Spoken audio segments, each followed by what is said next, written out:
ایک بزرگ کو پتہ چلا کہ بادشاہ نے شراب کے 100 مٹکے لا کے رکھ دیے. تو بزرگ نے کہا اچھا.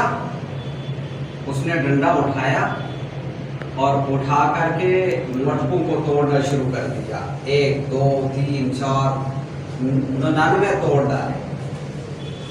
بادشاہ کو پتہ چلا کہ اس بندے نے تو یہ حرکت کی ہے. اسے بلوایا اور بلوا کے پوچھا کہ بھائی یہ کام تو نے کیوں کیا ہے؟ تو وہ کہنے لگا کہ یہ اللہ کی نافرمانی ہے, اللہ کے لیے کی ہے. تو بادشاہ نے کہا اگر اللہ کے لیے کی ہے تو پھر یہ ایک کیوں چھوڑا ہے, اس کو بھی توڑ دیتے. تو کہنے لگا جب میں نے 99 توڑ دیے تو میرے دل میں خوشی پیدا ہو گئی کہ میں نے بڑا اچھا کام کیا ہے. تو 100واں میں نے اس لیے چھوڑ دیا کہ اب جب 100واں توڑوں گا تو وہ اللہ کے لیے نہیں ہوگا بلکہ وہ اپنی خوشی کے لیے ہوگا, اس لیے میں نے اس کو چھوڑ دیا. تو جو کام بھی کرو نا وہ اللہ کی رضا کے لیے کرو, دنیا بھی بنے گی اور آخرت بھی